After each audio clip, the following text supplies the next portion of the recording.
Hello everyone, welcome to our channel where we learn science in the simplest way. Today we are starting with a new chapter of class 7th, respiration in organism. तो इस chapter में हम देखेंगे कि कैसे कैसे हर एक organism में रेस्पिरेशन होती है. ठीक है, तो देखो सबसे पहले रेस्पिरेशन वर्ड सुनते ही आपके माइंड में क्या आता है? आपके माइंड में आता है ब्रीथिंग, कि सांस अंदर लेना छोड़ना, यही क्या है? रेस्पिरेशन है. ठीक है, लेकिन ऐसा नहीं होता. ठीक है, सांस अंदर लेना छोड़ना ये रेस्पिरेशन हमारा नहीं होता है. ये हमारा रेस्पिरेशन का एक पार्ट होता है. ठीक है, ये ब्रीथिंग जो होता है ना, ब्रीथिंग हमारे रेस्पिरेशन का क्या होता है? एक पार्ट होता है.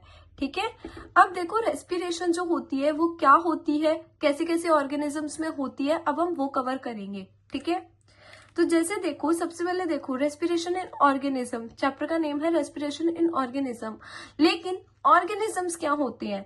तो ऑर्गेनिज्म ना हर एक वो लिविंग ऑर्गेनिज्म होते हैं, हर एक लिविंग थिंग होती है, मतलब जो चीजें सांस ले सकती हैं. ठीक है, जो जो चीजें सांस ले सकती हैं, जो जो चीजें लिविंग हैं, उनको हम किस कैटेगरी में डालते हैं? ऑर्गेनिजम्स की कैटेगरी में डालते हैं. ठीक है, जैसे लिखा हुआ है ये देखो, अ लिविंग थिंग जो किससे मिलके बनी हुई होती है? सेल से मिलके बनी हुई होती है. ठीक है, अब ये सेल्स क्या होते हैं? तो सेल ना हमारी बॉडी की एक स्ट्रक्चरल और एक फंक्शनल यूनिट होती है. ठीक है, स्ट्रक्चरल क्यों होती है? स्ट्रक्चरल इसीलिए होती है क्योंकि वो हमारे बॉडी के पूरे स्ट्रक्चर को बनाती है. फंक्शनल क्यों होती है? क्योंकि वो हमारी बॉडी में जितने भी काम हो रहे होते हैं वो सारे के सारे काम को परफॉर्म करती है. ठीक है, तो देखो ये सेल से हमारा ऑर्गेनिज्म कैसे बनता है? तो देखो सेल से ना, देखो सेल होता है एक. ठीक है, अगर बहुत सारे सेल्स आपस में जुड़ जाएंगे, इसका मतलब ग्रुप ऑफ सेल्स आ जाएंगे, तो उसको हम बोलेंगे कि वो क्या है? टिश्यू है.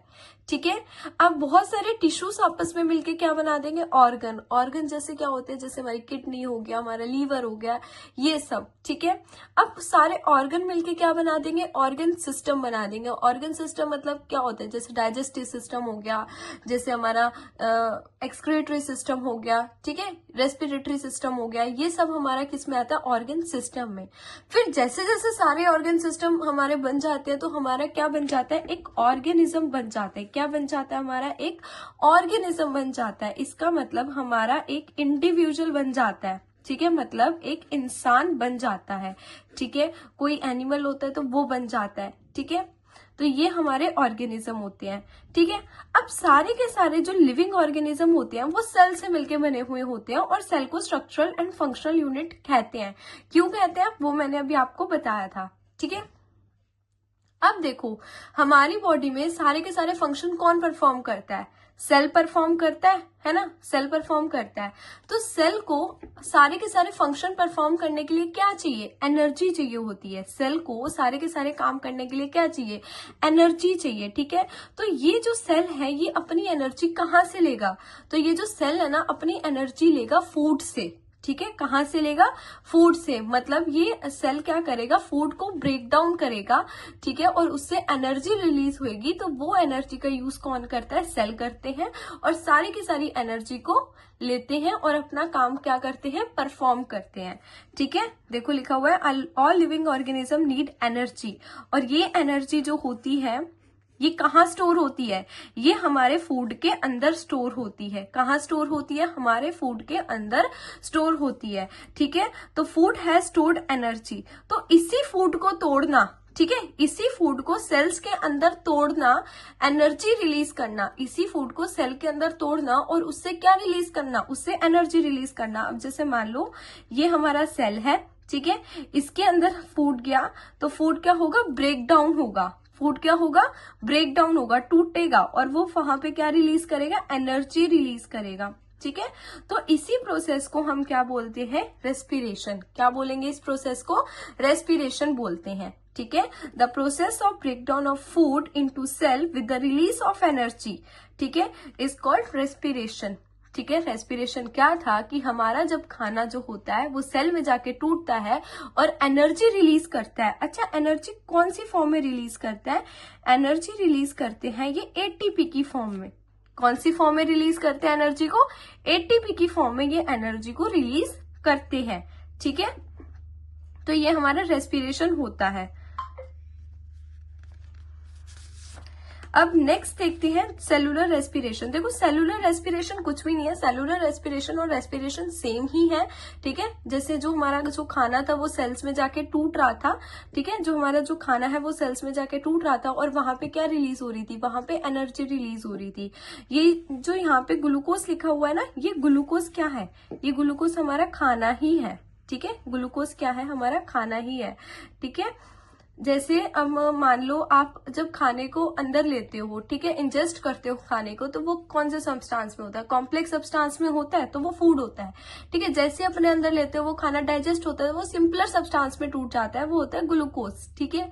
अब ग्लूकोज जो होगा वो सेल्स के अंदर जाएगा और सेल के अंदर जाके जो ग्लूकोज होगा वो क्या करेगा, टूटेगा और वो किसको रिलीज करेगा, वो एनर्जी को रिलीज करेगा, ठीक है। That is called cellular respiration.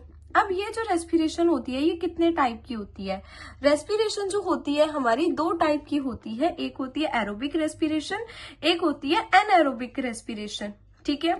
Aerobic respiration का मतलब देखो क्या है, एरो, एरो के नाम से समझ में आ रहा है एयर, एरो के नाम से क्या समझ में आ रहा है, एयर समझ में आ रहा है, ठीक है।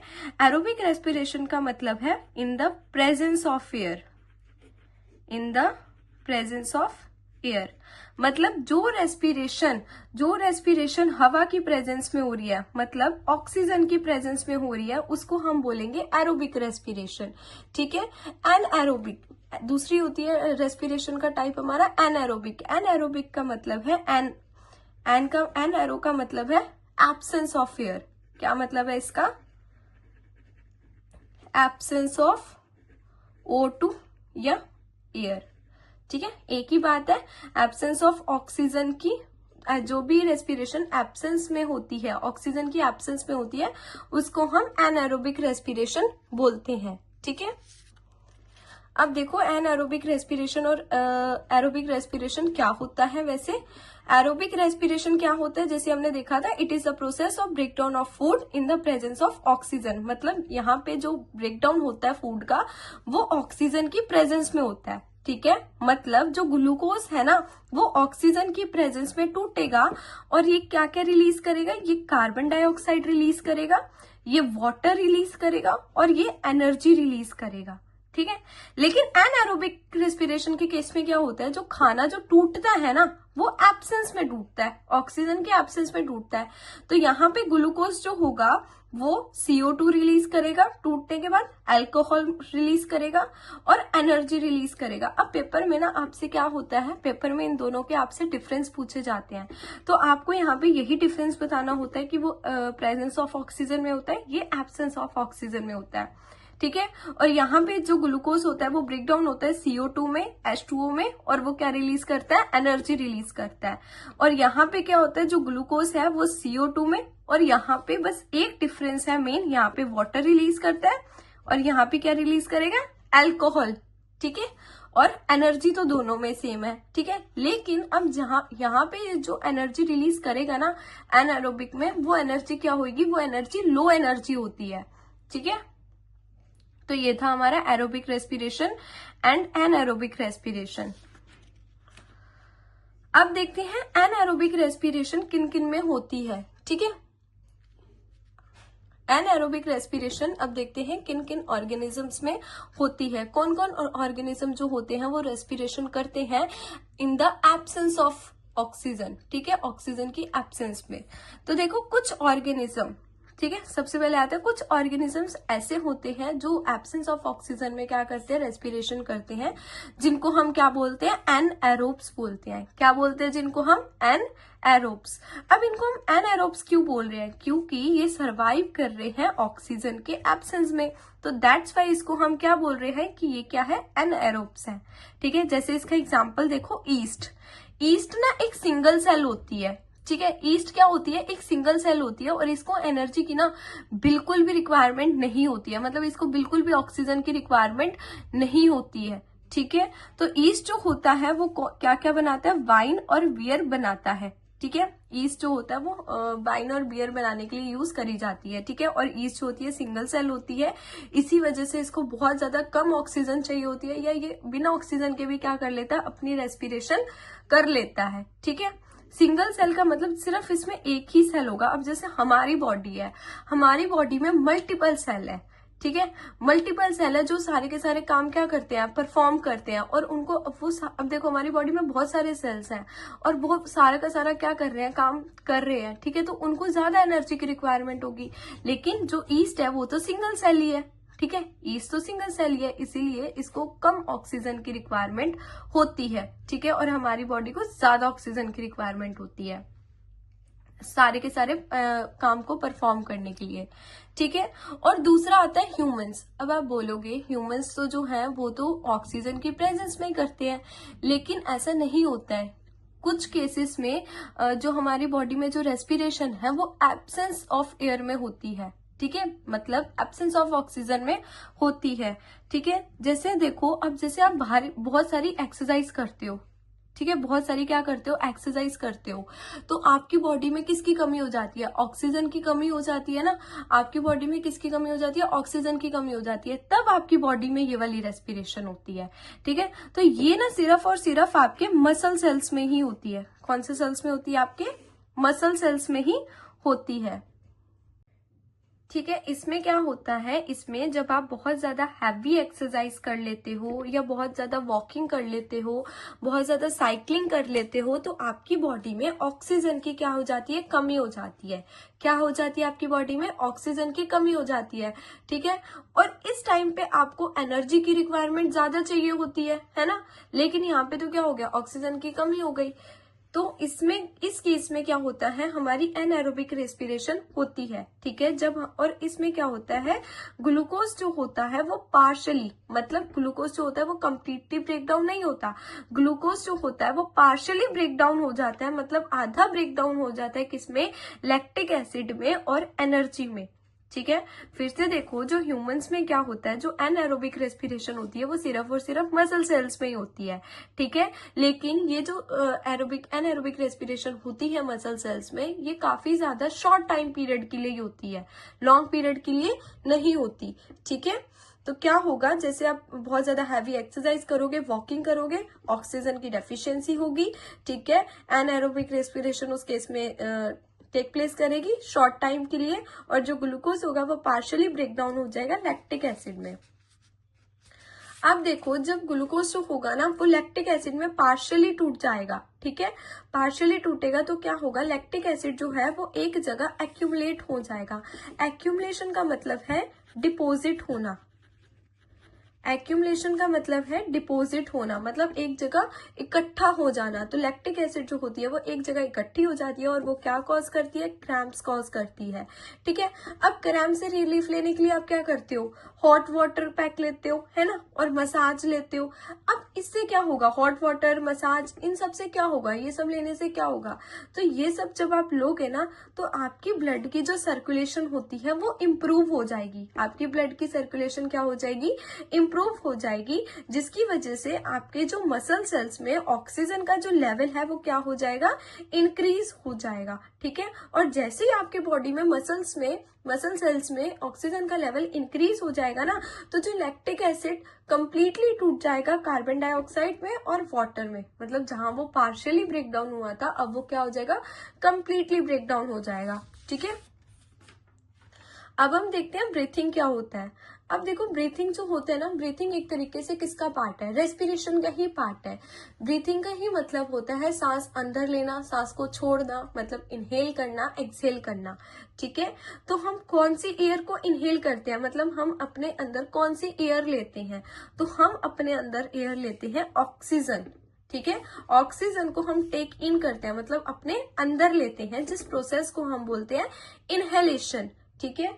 और हम क्या करते हैं, कार्बन डाइऑक्साइड को छोड़ते हैं, गिव आउट करते हैं, that is the process of exhalation. मतलब अपने अंदर सांस को लेना, that is the process of inhalation, and अपने अंदर से सांस को छोड़ना, that is the process of exhalation. Exhalation आप किसकी करते हो, आप कार्बन डाइऑक्साइड की करते हो, मतलब आप अपने अंदर से कार्बन डाइऑक्साइड बाहर निकालते हो, ठीक है। अंदर क्या लेते हो, ऑक्सीजन, बाहर क्या निकालते हो, कार्बन डाइऑक्साइड, ठीक है। और एक जो ब्रीथ होती है ना, एक ब्रीथ में एक इनहेलेशन और एक एक्सहेलेशन होता है, मतलब एक सांस कब काउंट करी जाएगी, एक सांस तब काउंट करी जाएगी जैसे मान लो आपने एक बारी हवा को अंदर लिया, मतलब एक बारी ऑक्सीजन को आपने अपने अंदर लिया और फिर आपने एक बारी कार्बन डाइऑक्साइड को छोड़ा, तो ये क्या बनी, ये एक ब्रीथ बनी, ठीक है, मतलब ये आपकी एक सांस बनी, ठीक है।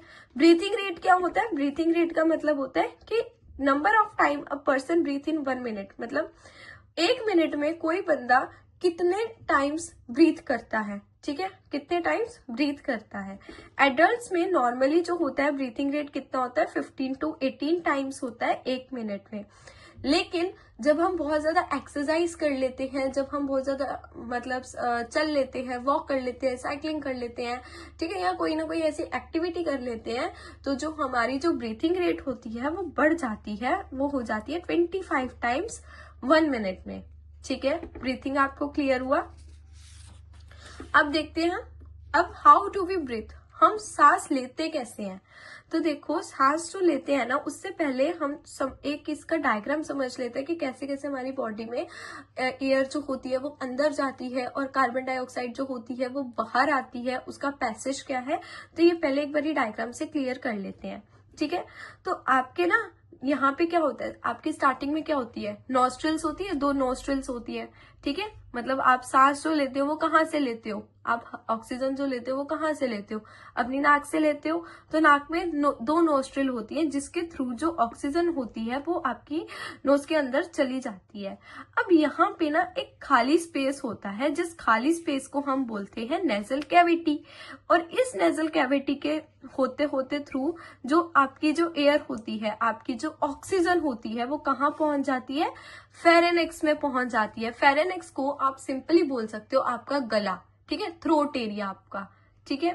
फिर फेरेनेक्स से होते होते ये जो एयर होती है ये कहाँ आ जाती है, ये ट्रैकिया के पास आ जाती है। ट्रैकिया ना एक रिंग लाइक स्ट्रक्चर होता है, सी शेप का स्ट्रक्चर होता है, सी रिंग लाइक स्ट्रक्चर, ठीक है, जैसे आप यहाँ पे देख रहे हो, ठीक है।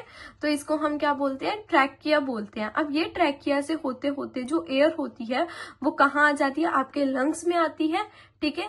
और लंग्स जो होते हैं, लंग्स में भी ना ये जो आपका जो ट्रैकिया होता है ये डिवाइड होता है। देखो सबसे पहले यहाँ पे जो ट्रैकिया जो होता है वो 2 पार्ट्स में डिवाइड हो जाता है, एक इस लंग्स में एंड एक इस लंग में, ठीक है।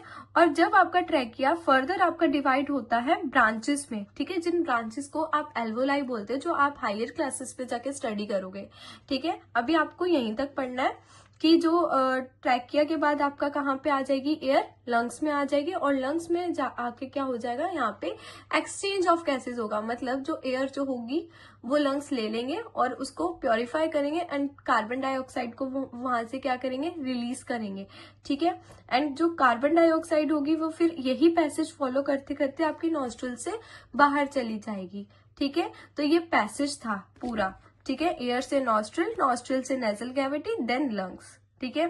अब जो लंग्स होते हैं ना वो एक चेस्ट कैविटी में प्रेजेंट होते हैं। अब जैसे आप ये पूरे देख रहे हो ब्लू ब्लू डॉट्स, ये इसका मतलब होता है चेस्ट कैविटी। क्या मतलब होता है इसका, चेस्ट कैविटी, ठीक है। इस पूरे के पूरे चेस्ट कैविटी में हमारे लंग्स होते हैं, ठीक है। अब ये पूरी की पूरी चेस्ट कैविटी जो होती है ये किससे सराउंडेड होती है, तो ये ना रिब्स से सराउंडेड होती है। और ये जो रिब्स होते हैं ना ये हमें क्या प्रोवाइड करते हैं, हमारी बॉडी को प्रोटेक्शन प्रोवाइड करते हैं, ठीक है, हमारी बॉडी को, हमारी चेस्ट को प्रोटेक्शन प्रोवाइड करेंगे, ठीक है। अब लंग्स के नीचे जो होता है एक डायफ्राग्राम होता है, ठीक है, ये हम आगे देखते हैं कि इसका काम क्या होता है, ठीक है। Diaphragm form the floor of the chest cavity. Diaphragm जो होता है वो क्या करता है, चेस्ट कैविटी के एक फ्लोर की तरह काम करता है, ठीक है। ब्रीथिंग में क्या होता है, जब मतलब आप सांस लेते हो ना तो आपका ये चेस्ट कैविटी भी मूव करती है, आपका डायफ्राग्राम भी मूव करता है। तो देखो कैसे, जब आप सांस को अंदर लोगे, जब आप ऑक्सीजन को क्या लोगे, जब आप ऑक्सीजन को अंदर लोगे तो जो रिब्स होंगे ना वो मूव्स अप होंगे, ठीक है, और जो डायफ्राग्राम होगा वो मूव्स डाउन हो जाएगा। मतलब ये जो डायफ्राग्राम है ना वो डायफ्राग्राम क्या हो जाएगा, ऐसे हो जाएगा। जब आप इनहेल करोगे वो क्या हो जाएगा, डायफ्राग्राम नीचे की तरफ आ जाएगा, वो फ्लैट हो जाएगा लाइक ऐसे, ठीक है, ऐसे ऐसे ये फ्लैट हो जाएगा। और ये जो चेस्ट कैविटी है ये मूव्स अप करेगी, मतलब ऐसे बाहर की तरफ एक्सपेंड होएगी, ठीक है। और जैसे देखो अब देखो इससे क्या होगा, जैसे रिब्स मूव अप करते हैं ना, तो उससे क्या होता है, आपकी चेस्ट कैविटी का साइज जो होता है वो क्या हो जाता है, इंक्रीज हो जाता है। अब जब आपकी चेस्ट कैविटी का साइज इंक्रीज होगा ना, तब क्या होगा, लंग्स को एक्सपेंड होने के लिए और जगह मिलती है। आपको देखो क्या होता है, जब आप अपने अंदर ना ऑक्सीजन को लेते हो, तो जो आपके जो लंग्स होते हैं वो क्या होते हैं, एक्सपेंड होते हैं। ठीक है, लंग्स क्या होते हैं, एक्सपेंड होते हैं। तो जैसे ही आपकी चेस्ट कैविटी का जो साइज है वो क्या होगा, इंक्रीज होगा, तो आपके लंग्स भी क्या होंगे, अच्छे से एक्सपेंड हो जाएंगे। ठीक है, और लंग्स जो होते हैं वो पूरी के पूरे एयर से फिल होता है, ये जैसे मैंने आपको बताया कि लंग्स एक्सपेंड हो जाते हैं। एक्सहेलेशन के दौरान क्या होता है, जो रिब्स होते हैं वो मूव्स डाउन करते हैं, मतलब रिब्स जो होते हैं वो नीचे की तरफ आ जाते हैं, और डायफ्राग्राम अपनी वापसी से वही शेप ले लेता है, मतलब वो अपवर्ड में जैसे ऐसे था ना, अपवर्ड में जैसे ऐसे था वो वैसी शेप में आ जाता है। ठीक है, और इससे क्या होगा, चेस्ट कैविटी का जो साइज है डिक्रीज हो जाएगा। अब चेस्ट कैविटी का साइज डिक्रीज होगा तो लंग्स जो होंगे वो क्या होंगे, जहां पे वो इंक्रीज होने पे क्या हो रहे थे, एक्सपेंड हो रहे थे, तो डिक्रीज होने पे क्या होंगे, वो सिकुड़ जाएंगे, कॉन्स्ट्रिक्ट हो जाएंगे। ठीक है, लंग्स जो होंगे वो क्या हो जाएंगे, श्रिंक हो जाएंगे, और आपकी बॉडी से क्या होगी, CO2 बाहर निकल जाएगी। अब देखो आपकी बुक में एक टॉपिक और है, व्हाई डू वी स्नीज, हम छींकते क्यों हैं, हम स्नीज क्यों करते हैं। तो देखो क्या होता है, आप जब सांस लेते हो, है ना, मतलब जब आप ऐसी एयर में सांस लेते हो जहाँ पे बहुत ज्यादा डस्ट पार्टिकल्स होते हैं, ठीक है, जब आप ऐसी एयर में सांस लेते हो तो क्या होता है, आपकी नॉस्ट्रल्स के अंदर जो होती है वो डस्ट पार्टिकल्स वाली सांस जाती है। ठीक है, डस्ट पार्टिकल्स जो होते हैं वो आपकी नेजल कैविटी में जाते हैं, और नेजल कैविटी ना आपकी बहुत ज्यादा क्या होती है, सेंसिटिव होती है। ठीक है, नेजल कैविटी जो होती है वो बहुत ज्यादा क्या होती है, सेंसिटिव होती है। तो वो क्या करेगी, आपकी नेजल कैविटी को इरिटेट करेगी, और वो वापसी से क्या करेगी, जितने सारे डस्ट पार्टिकल है उसको एक्सपेल आउट करेगी, मतलब उसको आपकी नोस्ट्रल से बाहर निकालेगी। दैट्स वाई आप क्या करते हो, स्नीज करते हो। ठीक है, तो अब हम देखते हैं कि जो ब्रीथिंग है वो दूसरे एनिमल्स में कैसे होती है। दूसरे एनिमल्स में मतलब जैसे हमारे में तो लंग्स थे, ठीक है, हम अपने लंग्स के थ्रू एयर को अंदर ले रहे थे, CO2 को बाहर छोड़ रहे थे, है ना। लेकिन दूसरे एनिमल्स के पास क्या ऐसी चीज होगी, मतलब वो कैसे सांस लेते हैं, क्या उनके पास लंग्स होते हैं सांस लेने के लिए, अगर लंग्स नहीं होते उनके पास क्या होता है सांस लेने के लिए, अब हम वो चीज को स्टडी करेंगे। ठीक है, अब जैसे जो एनिमल होते हैं, जैसे एलिफेंट हो गया आपका, लॉयंस हो गया, काउस, बर्ड्स, फ्रॉग, इन सब के पास तो लंग्स होते हैं चेस्ट कैविटी में, तो ये तो सिमिलर हमारी तरह क्या करेंगे, ब्रीथिंग करेंगे। ठीक है, लेकिन कुछ ऐसे ऑर्गेनिज्म है जिनके पास क्या नहीं है, जिनके पास लंग्स ही नहीं है। ठीक है, जैसे कि क्या होता है, कॉकरोच। अब कॉकरोच के पास ना लंग्स नहीं होता, कॉकरोच के पास लंग्स नहीं होते हैं, तो वो अपना गैस एक्सचेंज, मतलब वो अपनी सांस किससे लेते हैं, वो एक ट्यूब के नेटवर्क से लेते हैं। जैसे आप यहाँ पे देख रहे हो, ये नेटवर्क ऑफ ट्यूब्स देख रहे हो, तो वो इनके थ्रू सांस लेते हैं। ठीक है, होता क्या है देखो, और ये जो नेटवर्क ऑफ ट्यूब्स है, इनके ऊपर ये जो आप ओपनिंग देख रहे हो ना, इस ओपनिंग को बोलते हैं स्पाइरिकल्स। ठीक है, क्या बोलते हैं, स्पाइरिकल्स बोलते हैं। तो ये स्पाइरिकल ओपनिंग होती है, जहां से जो O2 होती है कॉकरोच के अंदर जाती है। ठीक है, कॉकरोच के अंदर जाएगी, फिर ये कहाँ पे जाएगी, ट्रैकिया पे जाएगी। ट्रैकिया क्या है, ट्रैकिया यही ट्यूब्स का नेटवर्क है। ठीक है, यही ट्यूब्स का क्या है, नेटवर्क है। और जैसे ही वो ट्रैकिया के अंदर जाएगी तो जो ऑक्सीजन होगी वो सारे के सारे किसके पास जाएगी, बॉडी टिश्यूज के पास जाएगी। टिश्यू मैंने आपको चैप्टर के स्टार्टिंग में बताया था कि टिश्यूज क्या होते हैं, tissues is the group of sales.